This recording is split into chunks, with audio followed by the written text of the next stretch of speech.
Start now for $8.95. Games delivered. Product shown rated E through T.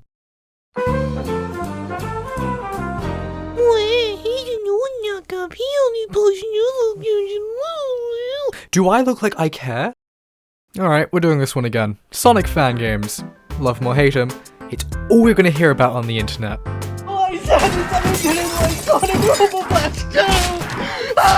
I've already done this idea before. Twice actually.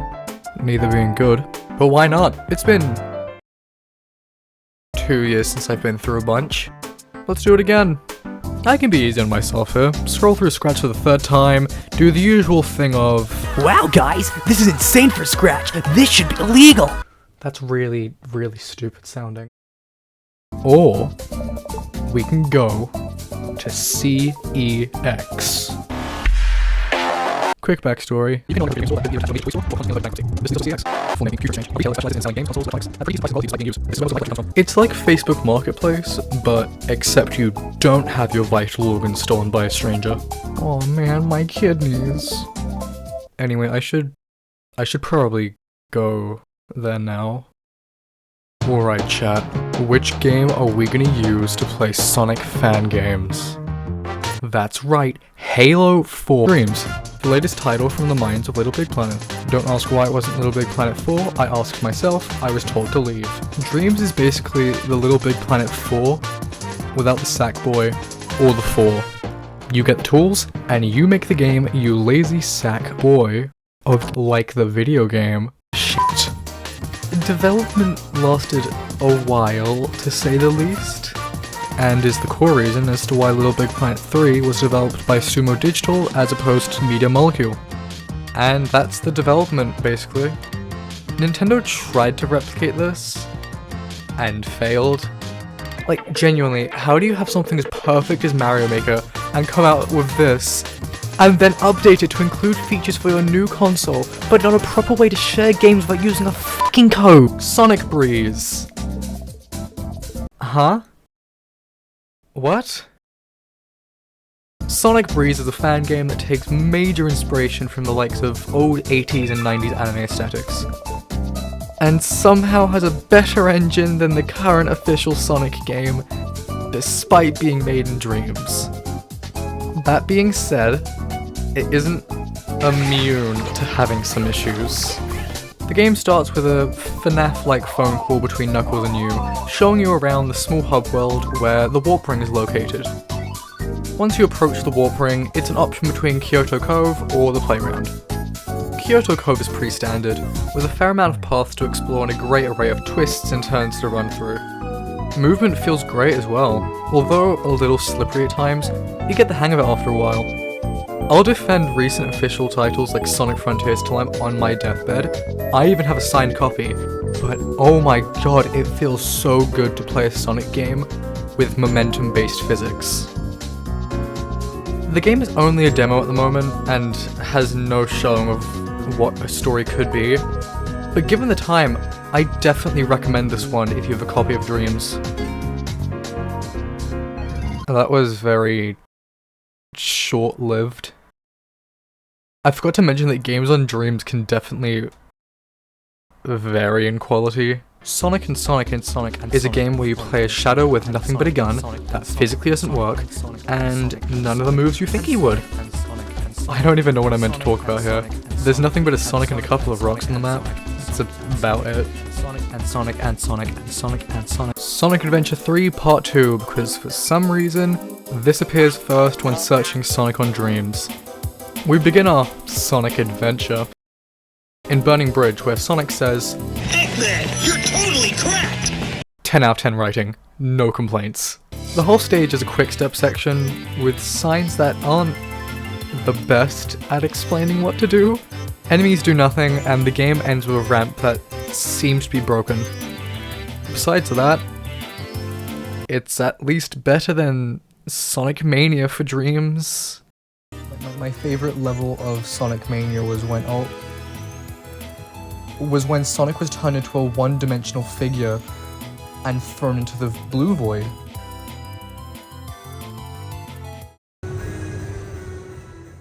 Oh my god, it's peak.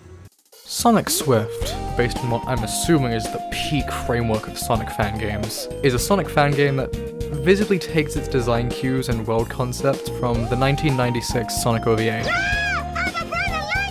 While not as polished as something like what we saw with Sonic Breeze, it has momentum and movement on par with what we saw there. Of course it's not perfect.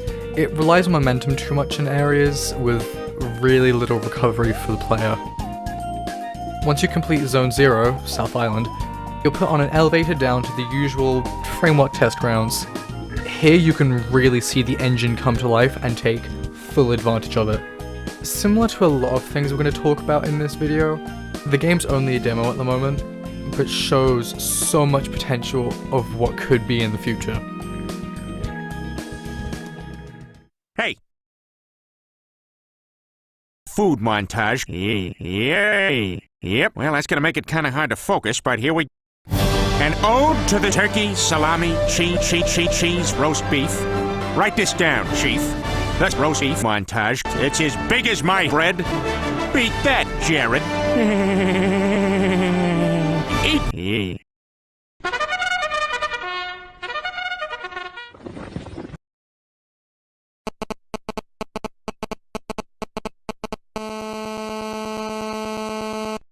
Hold on. I have played this before. I have played this. No. This is the same guy who made the other one.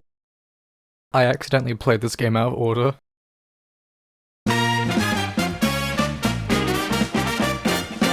Let's get one thing out of the way. It's janky. There's little to no slope physics, but saying that, you can tell that there is so much passion here. The game begins with us seeing a young Eggman talking with his grandfather, Gerald Robotnik. Taking its ideas from the main canon, we see how Eggman was underappreciated and neglected as a child.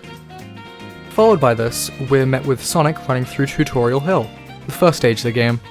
Here we're taught how the game's controls and different mechanics work. We have a bounce to gain height, a boost to run through enemies, and... Whoa, that was close. Questionable dialogue. We meet up with Tails where we get a conversation reminiscent of their brother dynamic in Sonic Frontiers. Wait, this game's still going?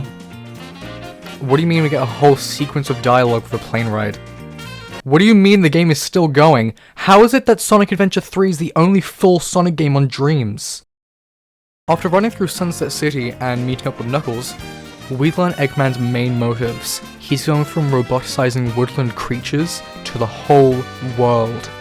This game is just Sonic IDW's Metal Virus arc. This is a complete game. Please play this. It has so much charm and effort, I was just too stupid to realize that I was playing through part 2 of said game at first.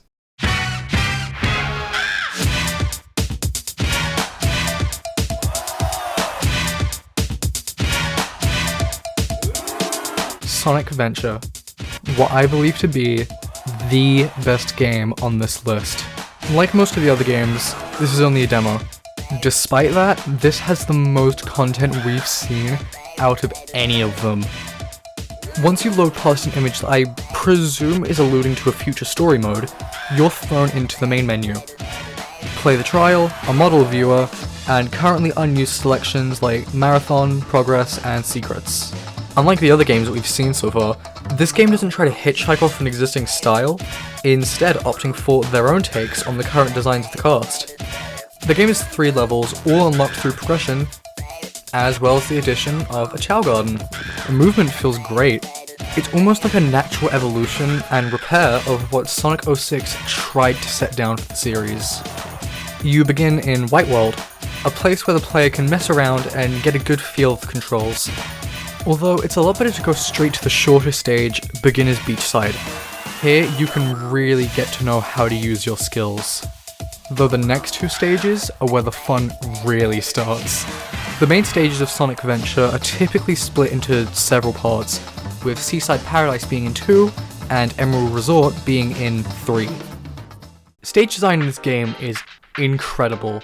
It takes advantage of Sonic's abilities whenever it can, whether it's a lightspeed dash, an air dash to skip platforms, or a bounce to gain height.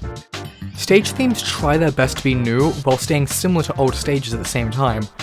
A vaporwave aesthetic themed Green Hill, a more mountainous take on Seaside Hill, and a resort park reminiscent of Emerald Coast. The Chow Garden takes what's great about Sonic Adventure 2's Chow Garden and brings it to a modern day experience. Overall, the game is amazing so far, with the developers promising that it's a spiritual successor to what Sonic Adventure gave to the series. I think I finally finished all the games I wanted to talk about. Dreams is a great platform with some great games and amazing possibilities. It has the same issue as other platforms though. So many games can be drowned out by a lot of not great games.